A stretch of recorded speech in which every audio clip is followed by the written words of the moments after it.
दोस्तों इस वीडियो में हम तीन सबसे बड़े क्वेश्चन का आंसर करने वाले हैं। काफी बड़ी गिरावट हो चुकी है, मंथली एक्सपायरी हो चुकी है, लेकिन कुछ फंडामेंटल सवाल हैं उन सारे व्यूअर्स के जो ये वीडियो देखना चाहते हैं। कुछ बुलिश साइड पे हैं, कुछ बेयरिश साइड पे हैं, सबके अपने ओपिनियन है, लेकिन मेरा क्या ओपिनियन है मैं वीडियो के स्टार्ट में बता देता हूं और फिर एज अ फाइनेंशियल लॉयर मैं अपना केस आपके सामने रखूंगा। और इस वीडियो के लिए आप सभी लोग जो व्यूअर्स हैं उनको जज बनना है और बताना है क्या ये केस जो मैं प्रेजेंट करने जा रहा हूं वो आपको लगता है सही है या गलत है। यानी इस वीडियो के लिए आप मेरे जज हैं। तो केस क्या है, गिरावट हो चुकी है, क्या हुआ है, इसके बारे में जाएंगे, लेकिन पहले मैं बता देता हूं आगे क्या मुझे लग रहा है। जो तीन फंडामेंटल सवाल हैं, सबसे पहला, कितनी गिरावट आ सकती है, बहुत बेयरिशनेस है यार, हेड एंड शोल्डर पैटर्न बढ़ा है, बहुत गिर रहा है बाजार। मैं आपको सिंपल बताता हूं, मैं ज्यादा बेयरिश नहीं हूं। सिर्फ बोलूंगा नहीं यार, मैं अपना केस प्रेजेंट करूंगा, डिटेल दूंगा, डेटा दूंगा। आप उससे सहमत हो सकते हो, असहमत हो सकते हो, डिपेंडिंग अपॉन आपकी ओपिनियन और पोजीशन क्या है, लेकिन एटलीस्ट आप मुझे अपना केस रखने दीजिए कि मैं ओवर बेयरिश क्यों नहीं हूं, और डिटेल में जाऊंगा डेटा के साथ। दूसरी बात है, कितना नीचे और बाजार को देख रहा हूं, और मैं आपको बता देता हूं मैं यहां से बाजार को बहुत ज्यादा नीचे नहीं देख रहा हूं एज अ ट्रेडर। कितनी रिस्क लगती है मुझे, 1% की और रिस्क लगती है, एट मैक्स 1% और गिरते हुए देख रहा हूं। अगर आप मुझे प्रिसाइसली लेवल पूछ रहे हो तो अभी बता देता हूं, 18,600 फॉर द निफ्टी, ये लेवल तक मैं देख रहा हूं कि अगर बहुत खराब होता है तो यहां तक आ जाऊंगा। और क्यों ऐसा कह रहा हूं इसकी भी सारी डिटेल बताऊंगा। तो आप देख रहे हो काफी पास लेवल है। थर्ड एक फंडामेंटल क्वेश्चन है, तो किसको प्रिफर करते हो, निफ्टी या बैंक निफ्टी? और मैं आपको बताऊंगा कि मैं पर्सनली निफ्टी को प्रिफर करता हूं। ये मेरा केस है, इस केस की आउटलाइन बता दिया कि मैं ओवर बेयरिश नहीं हूं, 1% का रिस्क देखता हूं और मेरी प्रेफरेंस है निफ्टी की। अब मैं एक्सप्लेन करूंगा कि ऐसा क्यों है और आपको बनना है इस वीडियो पे जज। हमेशा की तरह ये है फ्राइडे के लिए ट्रेड सेटअप। मेरा नाम है अर्पित पाठक, आप हैं आउटसाइड दलाल स्ट्रीट। आइए स्टार्ट करते हैं। तो ट्रेड सेटअप आप जानते हो हमेशा 3 भागों में डिवाइड होता है, लेकिन आज क्योंकि और डिटेल में मुझे जानना था ना, तो इस तरह से मैंने आपके लिए यहां पे डिटेल को बना लिया है। तो आइए स्टार्ट करते हैं। सबसे पहले देखो, क्यों मैं ओवर बेरिश नहीं हूं, एक बाय एक करके आपको मैं अपना केस प्रेजेंट करता हूं। आज सिर्फ केस स्टडी करेंगे। सबसे पहले, निफ्टी और बैंक निफ्टी दोनों पिछले 3 दिन में 3.5% गिर गए हैं। पूरी बात सुन लेना प्लीज, ओपिनियन अभी मत बनाना। तो 3.5% निफ्टी बैंक निफ्टी पिछले 3 दिन में गिर चुके हैं। क्या ये एक फैक्टर इनफ है जिससे आप कह दो कि नहीं अब मैं बेयरिश नहीं हूं? बिल्कुल नहीं। मैं इस टाइप की थ्योरी पे बिल्कुल भरोसा नहीं करता हूं कि 3 दिन में 3.5% गिर गया, 5 दिन में 10% गिर गया तो अब नहीं गिर सकता। नहीं, I don't believe it. But हाँ, एक फैक्टर है कि हाँ गिरावट हो चुकी है, लेकिन बड़ा सवाल है कि इस गिरावट होने की वजह से हुआ क्या है। अगर आप इस गिरावट का इंपैक्ट देखोगे, कुछ इंडिकेटर्स का यूज करोगे, जैसे मोमेंटम इंडिकेटर आरएसआई का यूज करोगे, Nifty bank Nifty oversold territory में प्रॉपरली जा चुके हैं। ऐसा नहीं टच एंड गो, प्रॉपरली। अगर आप निफ्टी बैंक निफ्टी की आरएसआई देखोगे तो ऑलमोस्ट 27 के आसपास है। यहां पे मैं आपको दिखा देता हूं, ये बैंक निफ्टी की आरएसआई देखोगे 25.8 है। ये डेली टाइम फ्रेम पे हम लोग देख रहे हैं। अगर यहीं पे आप निफ्टी की आरएसआई देखोगे तो ये 26.6 पे, जो कि प्रॉपरली ओवरसोल्ड टेरिटरी में है। और हमेशा जब भी इतनी ओवरसोल्ड होती है इसके आसपास से ज्यादातर रिकवरी आती है। एक्सेप्शन क्या था, वायरस 2020 का वायरस वाला लो, तब एक्सेप्शन था, बट जनरली इतने ओवरसोल्ड पे एक रिकवरी आती है। ये सिर्फ एक पॉइंट है। 3 दिन गिरा, 3.5% गिरा, इसकी वजह से हुआ क्या, बाजार ओवरसोल्ड हो गए। कैसे पता चला, आरएसआई ओवरसोल्ड है। ये 2 फैक्टर अभी देखे। तीसरा, जो सबसे बड़ा रीजन है गिरावट का, बहुत लोग पूछ रहे हैं क्यों गिरावट हुई है। यार एक डेटा मैं आपको लगातार देता हूं, मैं आपके लिए इंस्टाग्राम एक बार खोल देता हूं जहां पे FII DII का डेटा मैं आपके लिए हमेशा बनाता हूं। आप किसी भी दिन का FII DII का डेटा देख लो, ये कल का डेटा है। यहां पर आप देख सकते हो कि फ्यूचर में FII की 92,000 कॉन्ट्रैक्ट शॉर्ट थे। अच्छा, बिल्कुल पीछे चले जाते हैं, इस महीने के स्टार्ट में चले जाते हैं। ये डेटा ऑलमोस्ट हर दिन देता हूं ना, चलो रैंडमली आप 11 अक्टूबर का डेटा देख लो। उस समय FII 74,000 कॉन्ट्रैक्ट फ्यूचर में निगेटिव थे। 12 तारीख को लगभग 70,000 कॉन्ट्रैक्ट निगेटिव थे। महीना आगे बढ़ता है, 20 तारीख को 90,000 कॉन्ट्रैक्ट निगेटिव थे। तो आपने देखा ये महीना जब अक्टूबर का शुरू हुआ था ना, एफआईआई ने अपनी पोजीशन निगेटिव फ्यूचर में शॉर्ट करके की थी और महीने के लास्ट के लिए ये मान के चल रहे थे कि जहां पे भी निफ्टी चल रहा है महीने के स्टार्ट में उससे नीचे क्लोजिंग देगा। तो क्या आप अब बताओ, क्योंकि महीना क्लोज हो चुका है, मंथली एक्सपायरी हो चुकी है, क्या जहां पे महीने के स्टार्ट में आप चल रहे थे निफ्टी और बैंक निफ्टी ने उसके नीचे क्लोजिंग दी है? आंसर है हाँ, बिल्कुल दिया, और अच्छी खासी गिरावट दी है, लगभग 5% की। तो फ्यूचर में क्योंकि एफआईआई नेगेटिव थे महीने के स्टार्ट से ही, तो उन्होंने काफी ज्यादा पॉइंट कैप्चर किए हैं निफ्टी बैंक निफ्टी ने। तो कमाई किसकी हुई है? At the end of the day FII ने दबा के खरीदा है। और ये डेटा हमेशा की तरह मैं आपके लिए इंस्टाग्राम पे भी डालता हूं, आप यहां पे इसको ग्राफिकल फॉर्मेट में भी देख सकते हो। पूरे महीने जीरो लाइन के नीचे लगभग 80 से 90,000 कॉन्ट्रैक्ट निगेटिव थे। 25 अक्टूबर कल का डेटा अपलोड किया था, लगभग 92,000 कॉन्ट्रैक्ट निगेटिव थे। तो एक्सपायरी के जस्ट पहले सबसे बड़ी गिरावट हुई है। क्यों हुई है? क्योंकि महीने के स्टार्ट से ही एफआईआई जो थे वो गिरावट की पोजीशन यानी मंदी करके बैठे हुए थे। अब मेरा पॉइंट क्या है? मेरा पॉइंट सिंपली ये है कि ये प्रेशर खत्म हो गया। अब ये एक्सपायरी का प्रेशर खत्म, ये जो कॉन्ट्रैक्ट थे 92,000 कॉन्ट्रैक्ट जो शॉर्ट किए थे एफआई ने, वो तो खत्म हो गए। अब हमें ऑब्वियसली नहीं पता है कितना रोल ओवर होगा, इसीलिए आपसे मैं कहूंगा अब रोल ओवर का डेटा देखेंगे। अगर थोड़ा कम रोल ओवर होता है, न्यूट्रल रोल ओवर होता है, पॉजिटिव की तो उम्मीद ही नहीं कर रहा हूं, तो भी आपका ये प्रेशर खत्म हो जाएगा। तो ये प्रेशर एटलीस्ट चलाई जा चुकी है। और अगर आप इतिहास देखोगे, देखो हर महीने का इतिहास है मेरे पास, ये क्या करते हैं, जिस भी महीने में जिस टाइप की पोजीशन बनाते हैं उसका उल्टा रोल ओवर करते हैं। ये अभी इनका पिछले 4 महीने का ट्रेंड मैं आपके सामने रख रहा हूं। जुलाई में जब पॉजिटिव थे इन लोग, यानी फ्यूचर में खरीदारी की थी, तो इसकी रोल ओवर अगस्त के महीने में निगेटिव की थी। आप देख सकते हो अगस्त में निगेटिव थे तो सितंबर में रोल ओवर पॉजिटिव की थी, और जब सितंबर में पॉजिटिव थे तो अक्टूबर में निगेटिव की थी। तो सवाल है क्या इस बार पॉजिटिव करेंगे? आई डोंट नो, इस पे गेस नहीं कर सकते हैं, बट एटलीस्ट ये प्रेशर तो खत्म हो रहा है, तो ये एक अच्छी बात है। इसके अलावा अगर आज आप मिड और स्मॉल कैप ब्रॉडर मार्केट में देखो, देखो अभी तक आपको 3 पॉइंट मैंने एक्सप्लेन कर दिया कि क्यों मैं ओवर बेयरिश नहीं हूं। अब सबसे पहला, निफ्टी बैंक निफ्टी गिर चुके हैं, गिरने की वजह से इनकी जो मोमेंटम है आरएसआई है उस इंडिकेटर को देखोगे तो वो ओवरसोल्ड हो चुके हैं। ओवरसोल्ड जिस भी रीजन से गिरावट हुई थी वो रीजन खत्म हो गई, और रीजन क्या थी? एक्सपायरी का प्रेशर सबसे बड़ा रीजन है। इसके अलावा अगर आप देखोगे स्मॉल और मिड कैप जहां पे सबसे ज्यादा मजबूती है, जो मजबूत है वही सबसे पहले रिकवर करेगा। तो आज की गिरावट के बाद मिड कैप का अगर आप इंडेक्स देखोगे तो नीचे से हल्की सी रिकवरी दिया है। यहां पे आपको लोअर विक रिजेक्शन देखने को मिल जाएगा। प्रॉपर रिकवरी की कैंडल ये नहीं है, इस पे ट्रस्ट नहीं कर सकते, लेकिन लोअर विक रिजेक्शन। और दूसरी बात है, इसने अपने 100 डे मूविंग एवरेज को लोअर विक रिजेक्शन देते हुए डिफेंड किया है, इसको मैं पॉजिटिव मानता हूं। स्मॉल कैप ने प्रॉपर ड्रैगन फ्लाई डोजी बनाई है और डिफेंड किया है। तो मैं क्या कहना चाहता हूं यार, जो सबसे स्ट्रॉन्ग है मिड कैप स्मॉल कैप है, जो सबसे ज्यादा भागे थे पिछले 3-4 महीने में, रिकवरी की स्टार्ट भी वहीं से होगी जो ज्यादा मजबूत है, और वहां से रिकवरी हो रही है। दूसरा रीजन ये भी है कि एफआईआई का डेटा पे जाओ, eight the end of the day it's all about money. Index ज्यादा गिरा है, निफ्टी बैंक निफ्टी ज्यादा गिरा है, एफआईआई ने वहां पे 4,500 करोड़ की बिकवाली की। एफआई के पास ज्यादातर क्या होते हैं? बड़े शेयर्स होते हैं, लेकिन डीआईआई की इस समय की खरीदारी ज्यादा मिड कैप स्मॉल कैप में है। रीजन क्या है? अगर आप एमफी का डेटा ट्रैक करते हो आपको देखने को मिलेगा कि मिड कैप स्मॉल कैप में सबसे ज्यादा रिटेलर्स का पैसा आया है पिछले कुछ महीनों में। तो डीआईआई कहीं ना कहीं इन लेवल पे मिड कैप स्मॉल कैप में जो भी काफी ज्यादा करेक्ट हो चुके हैं वहां पे थोड़ी पोजीशन बनाने की कोशिश कर रहे हैं। रिटेलर का पैसा एसआईपी के थ्रू अभी भी हाईएस्ट है यार, 16,000 करोड़ पर मंथ की एसआईपी चल रही है अभी भी। तो डीआईआई थोड़ी सी मिड कैप स्मॉल कैप में खरीदारी की कोशिश कर रहा है। क्या इसका डायरेक्ट कोरिलेशन इसकी वजह से बाजार बढ़ जाएगा? ऐसा नहीं है, लेकिन ये 4-5 फैक्टर एक साथ हैं। और एक सबसे बड़ा फैक्टर जो मैं हमेशा आपके साथ डिस्कस करता हूं, हर एनालिसिस में आपको देखने को मिलेगा, 3 फैक्टर, डॉलर इंडेक्स, यूएस की 10 ईयर बॉन्ड यील्ड और क्रूड।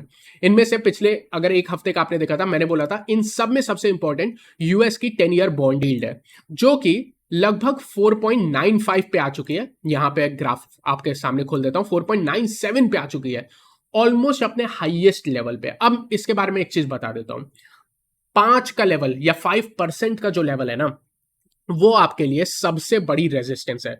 तो ऑलमोस्ट आप यूएस की 10 ईयर बॉन्ड यील्ड जो आपकी दुश्मन है अगर आप बुलिश साइड पे हो, उसके हाईएस्ट लेवल पे पहुंच चुके हो। ये भी एक बहुत बड़ा कारण है कि बाजार ऊपर टिक नहीं पाया है और एफआईआई की बिकवाली आ रही है। अच्छा, अब अगर आप सबसे बड़े रेजिस्टेंस पे हो तो दो काम हो सकता है, या तो ये ऊपर निकल जाए, अगर ये ऊपर निकल जाती है तो फिर आप भूल जाओ, फिर बाजार में हम अपनी पोजीशन मतलब थोड़ा डरेंगे, रियली में डरेंगे अगर ये 5% के ऊपर निकल जाती है।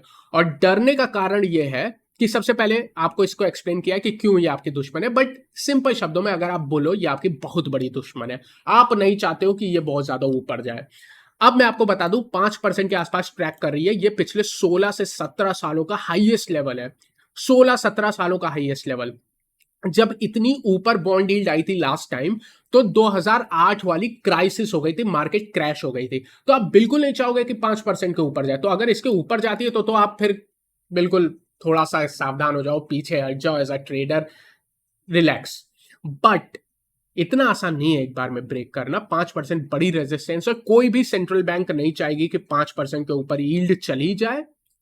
तो अभी हम मान के चलते हैं जब तक ब्रेक नहीं हुई है तब तक हमें प्रॉपर डिसिप्लिन कहता है कि मान के चलो कि अभी रेजिस्टेंस है ऊपर, तो सबसे बड़ी रेजिस्टेंस के आसपास भी है, हो सकता हो थोड़ा सा करेक्शन दे दे जो आपके स्टॉक मार्केट के लिए अच्छा हो। तो ये 5 फैक्टर है जो कह रहे हैं कि तुम ओवर बेरिश ना हो। अच्छा, ओवर बेरिश नहीं भी होते हो तो आपका सवाल है ठीक है यार, तुम ओवर बेरिश नहीं हो तो तुम क्या खरीदने के लिए तैयार हो?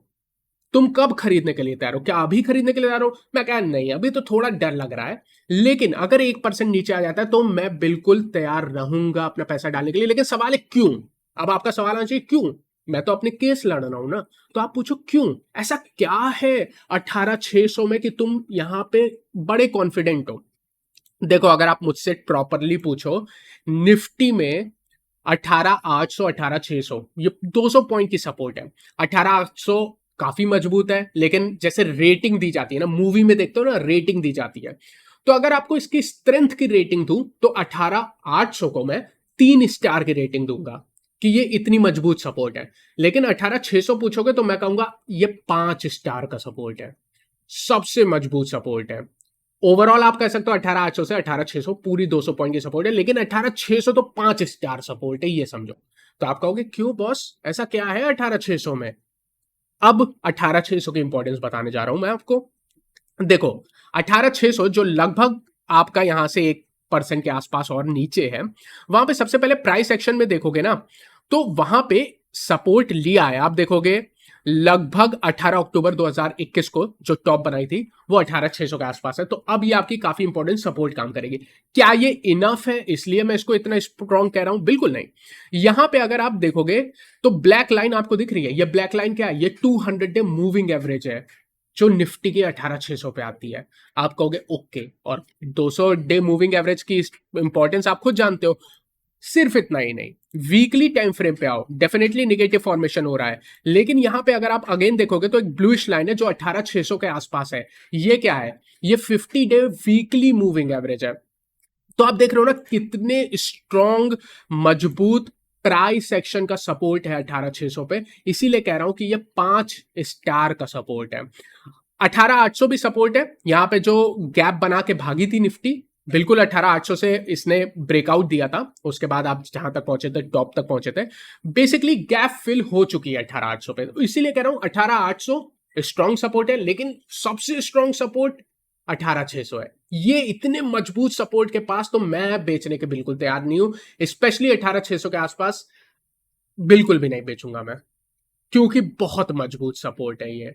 अगर बिकवाली की होगी तो मैं कहूंगा पैसा बुक कर लूंगा, फिर प्राइस एक्शन का वेट करूंगा। अगर कोई भी प्राइस एक्शन आ जाती है, जैसे मान लो आज आपकी स्मॉल कैप में ये ड्रैगन फ्लाइट डोजी है, इस टाइप की अगर कोई कैंडल बन जाती है 18,600 18,700 के आसपास, I will be the buyer. ये मेरा सिग्नल है। जैसे ट्रेन चलती है, स्टेशन आपको पता है, फिर भी एक बंदा होता है ना, हरी झंडी लाल झंडी दिखाता है कि यहाँ पे रुकना है, यहां से चलना है। ये मेरी झंडी का काम करता है, ये इस टाइप का जो आपका प्राइस एक्शन है। अगर आपका 18,800 18,600 18,700 इस रेंज में कोई भी प्राइस एक्शन इस टाइप का बनता है, जो से यहाँ पे ड्रैगन फ्लाइट डोजी है, जैसे बुलिश हैमर है, जैसे आपकी बुलिश एनगल्फिंग है, एक red candle followed by a green candle जो इसको खा ले, बुलिश एनगल्फिंग है, जैसे आपकी एक मॉर्निंग स्टार बन सकती है, इस टाइप का कोई भी, या बुलिश मारुबोजो भी बन सकती है, इस टाइप का कोई भी फॉर्मेशन होता है। अगर इस टाइप का कोई भी फॉर्मेशन होता है तो ये आपको एंट्री के लेवल देगी सबसे इंपॉर्टेंट सपोर्ट से। तो मैं ओवर बेरिश इस वजह से नहीं हूं, ये 5 फैक्टर है। अब बेयरिश होने के भी अपने फैक्टर हैं। आप कह सकते हो यार ये हेड एंड शोल्डर पैटर्न का ब्रेकडाउन है, डबल टॉप का फॉर्मेशन है, डेफिनेटली बेयरिश।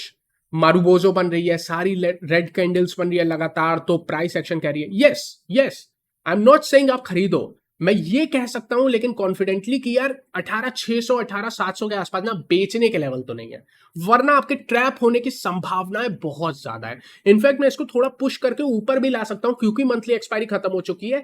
18,800 को भी मैं इसमें ऐड करूंगा। 18,800 पे भी आप ध्यान देना, नई मंदी की पोजीशन बनाने से पहले आप 2-3 बार सोचना कि क्या ये सही है। भले ही मत खरीदो, बस सोचना।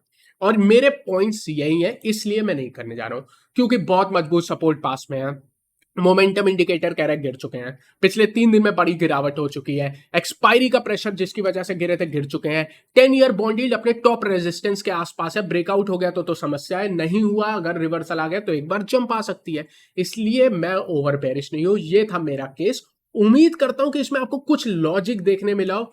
अगर आप मुझसे डिफर भी करते हो, आप कहते हो नहीं भाई 17,000 जाएगा, नहीं भाई 15,000 जाएगा निफ्टी, तुम्हें नहीं पता कुछ, आप अपना केस कमेंट सेक्शन में डालो। अगर आपका केस एकदम प्रॉपर हो, सिर्फ अपनी ओपिनियन नहीं, देखो आप अपनी ओपिनियन बिल्कुल डाल सकते हो, आप कह सकते हो 17,000 है, लेकिन लोगों का फायदा कब होगा, जब आप उस कमेंट सेक्शन में 4 से 5 छोटे पॉइंट लिख दो या 2-3 पॉइंट ऐसे लिख दो जो आपको प्रॉपर बताती है कि ये और गिरेगी, यहां पे नहीं रुकनी चाहिए।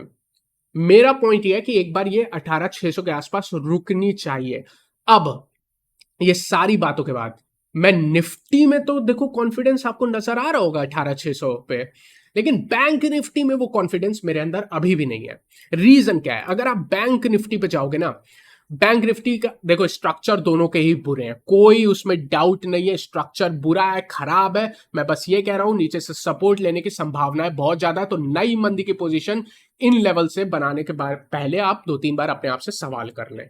लेकिन बैंक निफ्टी में, और अगर मुझे खरीदना भी होगा इन केस, अगर प्राइस एक्शन मिल जाती है जैसे मैंने बताया, तो निफ्टी प्रिफर्ड है, बैंक निफ्टी नहीं। क्यों बैंक निफ्टी नहीं? जबकि मैं कहता हूं बैंक निफ्टी लीडरशिप ले सकता है, पहले ऊपर जाने में बैंक निफ्टी बढ़ सकती है, लेकिन फिर भी बैंक निफ्टी पे मुझे ट्रस्ट नहीं है। रीजन क्या है?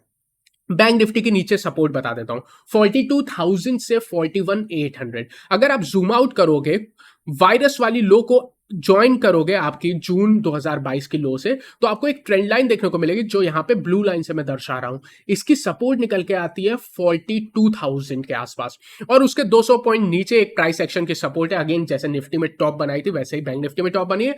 तो ये 42,000 से 41,800 बहुत मजबूत सपोर्ट है बैंक निफ्टी के केस में। और इसको कल भी हम लोग चर्चा कर रहे थे, कल मैं लाइव स्ट्रीम पे आया था तो कल भी चर्चा कर रहे थे इन्हीं लेवल की, लेकिन फिर भी मेरा उतना कॉन्फिडेंस नहीं है। रीजन क्या है? बैंक निफ्टी ने अपने सारे इंपॉर्टेंट मूविंग एवरेजेस डेली में ब्रेक कर दिए हैं, चाहे वो 200 हो, चाहे 50 हो, चाहे 100 हो। तो अगर आप टेक्निकली देख रहे हो तो बैंक निफ्टी टेक्निकल से ज्यादा कमजोर नजर आ रहा है। भले ही कल ये बढ़ जाए, लीडरशिप ले ले, लेकिन फिर भी बैंक निफ्टी में मजबूती, अगर आप प्रॉपर कहते हो मजबूती, तो अब दूर है, अभी काफी दूर है, एटलीस्ट 43,000 के आसपास है। तो बैंक निफ्टी में समस्याएं ज्यादा नजर आ रही है प्राइस सेक्शन पे, इसीलिए लीडरशिप ले भी लेगा तो भी मेरा ट्रस्ट निफ्टी पे ज्यादा है, simply from the fact that कि निफ्टी में मुझे अपनी रिस्क नजर आ रही है। अगर मैं कह रहा हूं चिल्ला चिल्ला के कि 19,600 पे एक बार रुकना चाहिए, इतना मजबूत सपोर्ट है, 200 डे मूविंग एवरेज है, 50 वीकली मूविंग एवरेज है, तो मेरी जो स्टॉप लॉस आएगी ना वहां से पोजीशन बनाने की, इन केस अगर आप बनाते हो तो बहुत पास आएगी यार। 30 40 50 पॉइंट की एसएल बस बनाओ, इतना रिस्क लेना है, इतू सा रिस्क है। पर इन केस देखो, अगर आप नहीं करना चाहते हो बिल्कुल मत करना, ऐसा बिल्कुल नहीं कह रहा हूं कि आपको करना चाहिए, मैं बस केस प्रेजेंट कर रहा हूं कि क्यों मैं ओवर बेरिश नहीं हूं, क्यों उन लेवल से बेचूंगा नहीं। अगर एंट्री करता हूं तो risk to reward bullish side पे बहुत ज्यादा है। रिस्क कितनी है? 30 40 50 पॉइंट, बहुत बड़ी एसएल लगानी ही नहीं है। 30 40 50 पॉइंट की लगभग 19,600 से एसएल है, उतनी रिस्क है। अगर हिट हो गए तो हिट हो गई भाई, ठीक है, कहीं से तो ट्रेड करोगे, ट्रेडिंग है, रिस्क तो है ही, लेकिन सबसे इंपॉर्टेंट सपोर्ट पे बेचूंगा नहीं, ये तो मेरा डिसिप्लिन है। इसलिए मैं कह रहा हूं, अगर इनकेस आपके पास कोई और थ्योरी है जो कहती है नहीं यहां पे भी नहीं रुकेगा इसलिए नहीं रुकेगा, आप अपनी थ्योरी को काइंडली मुझे कमेंट सेक्शन में बताएं। आज बहुत इंटरेस्टिंग होने वाला है, आप जज हो। मैं बस अपना केस प्रेजेंट कर रहा हूं, आज आप जज हो। इसके अलावा मैंने ओवरऑल प्रॉपर एनालिसिस भी यहाँ पे करके रखी थी, बट इसी चीज से आपको पूरी क्लैरिटी मिल गई है। आज मैं ज्यादा गया नहीं, आज मैं ये बात करना चाहता था कि आगे क्या हो सकता है, हमें क्या सोचना है, क्योंकि कल लाइव स्ट्रीम में आपको सबसे ज्यादा इंपॉर्टेंट क्वेश्चन क्या मिले थे, कहां तक गिर सकता है, और बहुत लोग 17-16 हजार की अगेन बातें करने लगे हैं। तो फिर मैं बताना चाहता था कि बॉस ठीक है यार, गिरेगा तो ठीक है, कुछ तो लेवल पे रुकेगा, तो कुछ तो लेवल पे ऐसा नहीं है ना आप कहीं पे इतनी बड़ी गिरावट के बाद आप कहीं से भी बेच दोगे तो पैसा बनने लगेगा। ट्रैप नहीं होना है हमें किसी भी साइड पर। एनीवेज, कुछ और न्यूज। डॉलर इंडेक्स 106.4 पे, नॉट गुड। क्रूड 88 पे, थोड़ी करेक्शन हो गई है। रीजन क्या है? इजराइल वाले घुसे नहीं गाजा में। उसके बाद कल आपकी 27 अक्टूबर को रिलायंस इंडस्ट्रीज का रिजल्ट है, तो सबसे बड़े दिग्गज का रिजल्ट है, तो वो आप समझ ले, ट्रेड टेक अवे इसी में रखा हुआ है। स्ट्रेटेजी क्या है यार? स्ट्रेटेजी सिंपल बताते हैं, वेट एंड वॉच। एफआईआई का डेटा रोल ओवर का देखेंगे, 19,600 के आसपास आता है अगर, तो वहां से ट्रैक करेंगे। मेरे हिसाब से 19,800 3 star support, 19,600 5 star support Nifty के केस में क्लियरली निकल के आता है। यहाँ पे सारे लेवल है, वही लेवल है जो मैं आपके लिए डिस्कस कर चुका हूं, तो कोई नई बात यहाँ पे मैं करने नहीं जा रहा हूं। इन केस इसके अलावा आपका कोई क्वेरी है, आपको कोई कंफ्यूजन है, आप कहना चाहते हो कि यार कोई सवाल आपका है, तो कहां पूछोगे यार? पूछो कमेंट सेक्शन में। देखो कल लाइव स्ट्रीम आया था, बहुत सारे सवाल लिए थे, तो इनकेस आपका क्वेश्चन है कमेंट सेक्शन में पूछिए। मैं ज्यादातर वीडियो के माध्यम से आंसर करने का कोशिश करता हूं। आप ही की बातों से वीडियो निकल के आता है, आप ही की बातों से मुझे मोटिवेशन इंस्पिरेशन मिलता है कि थोड़ी और डिटेल में जाया जाए कि क्या प्रॉपर बात है। ठीक है, एनीवेज, उम्मीद करता हूं ये एनालिसिस आपको पसंद आए। बिल्कुल सिंपल है, आपसे आज 1 to 1 बात की और अपना केस प्रेजेंट किया। आप थे जज, तो आप बताइएगा क्या आपको लगता है। Thank you so much, see you tomorrow, take care.